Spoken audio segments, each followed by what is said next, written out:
Qu'est-ce que l'euthanasie nous ferait manquer du processus du mourir?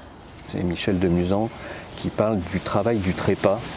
Et je trouve l'expression très forte parce qu'en fait, ce mot de travail, je ne sais pas si c'est volontaire, me fait aussi penser à la salle de travail, à l'autre extrémité de la vie. Et pour moi, il y a cette possibilité de boucler la boucle, d'avoir une vie complète, parce qu'en fait, quand vous arrivez à ce stade de la fin de vie, sans vouloir évidemment l'idéaliser, c'est aussi pour ça qu'il faut que la douleur soit prise en charge, parce que quand on n'est qu'un bloc de douleur, il n'y a pas grand-chose qui compte.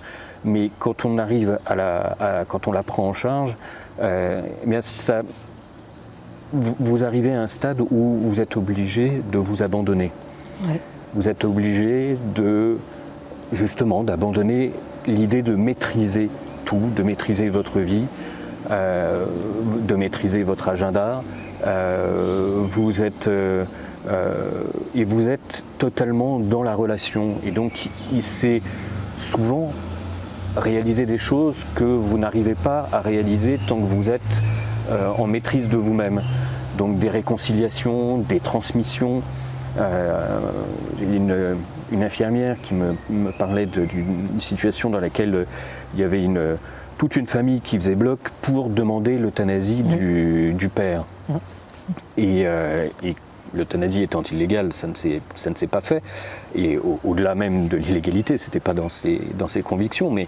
Mais c'est aussi pour ça que le jour où ce serait légal, on ôte cette précaution. Là, en l'occurrence, l'euthanasie ne s'est pas faite. L'infirmière a dit, mais vous voyez tout ce que l'on peut mettre en place, tout ce que nous, on sait faire ça avec les soins palliatifs, on pourra faire cette prise en charge.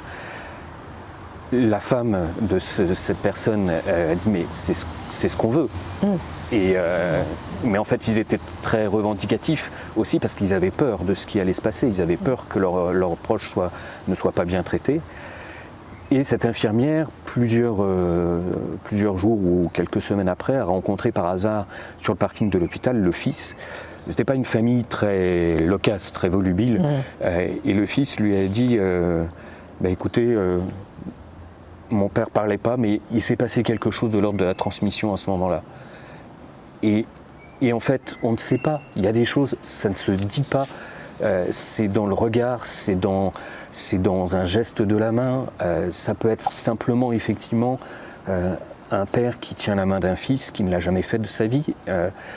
Ça peut être un fils qui revient, qui se réconcilie. Ça peut être un ami avec lequel on n'a pas eu, qu'on n'a pas réussi à pardonner, ou qui n'a pas réussi à vous pardonner, et qui vient, et ce qui se vit là est aussi fort et beau pour la personne qui part que pour les personnes qui restent.